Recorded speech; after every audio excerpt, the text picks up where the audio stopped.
Hello tita, isa akong stay-at-home mom. Yung husband ko ay OFW at may isa kaming anak. Itong family side niya, madalas manghiram ng aming sasakyan sa tuwing sila ay may pupuntahan. Pinahiram ko sila ng ilang beses kahit hassle sa part ko dahil ako lang ang nagme-maintain ng sasakyan namin.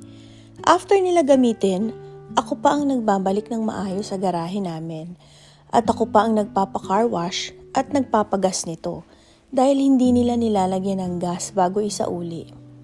May isang beses pa na naputukan ng gulong ang sasakyan namin at nagkaroon ng issue sa makina dahil sa maling paggamit nila. Dinala ko agad sa kasa para ma-check.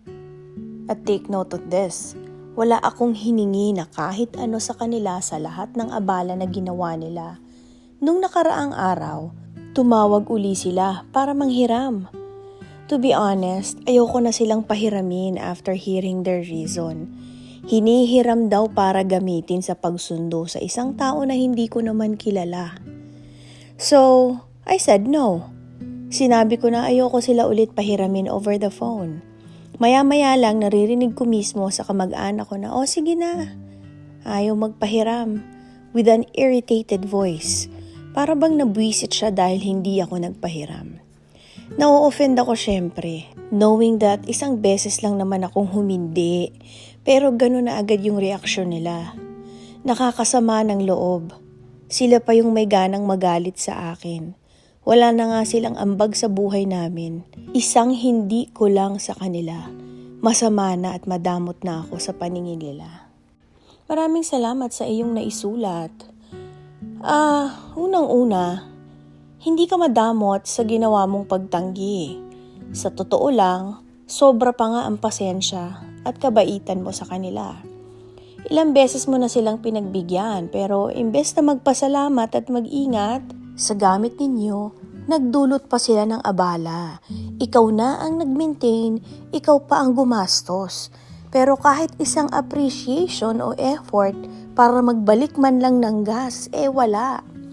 Ang pamilya ay pamilya, pero hindi ibig sabihin ay obligado kang ibigay lahat ng gusto nila. Lalo na kung ito ay nagdadala ng stress at gastos sa'yo. Matutong magtakda ng hangganan. Hindi ito pagiging madamot, kundi pagiging matalino sa kung paano mo ihinahandle ang resources at respeto sa sarili mo. Ang totoo, ang mga taong tunay na may malasakit sa iyo ay hindi magagalit o maiirita kapag nagsabi ka ng hindi. Ang reaksyon nila ay hindi dahil sa pagtatanggi mo, kundi dahil sanay silang palaging nakakakuha ng gusto nila. Hindi mo kailangang pasanin ang bigat ng pagiging masama sa paningin nila, lalo na kung ang ginagawa mo lang ay protektahan ang sarili mong kapakanan. They are already crossing boundaries if they always borrow your car. Dapat nga sila patong mahiya dahil personal na gamit mo yun. At siguro naman wala silang inambag nun nung binili mo yung sasakyan. Kayo at ng asawa mo ang nagpundar nun. Kaya huwag kang mag-alala. Hindi ka masama, hindi ka madamot. Ginagawa mo lang ang tama para sa sarili mong kapayapaan.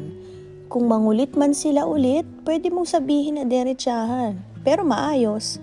Pasensya na pero napagdesisyonan na namin na hindi na kami magpapahiram ng sasakyan kasi maraming naging aberya noon.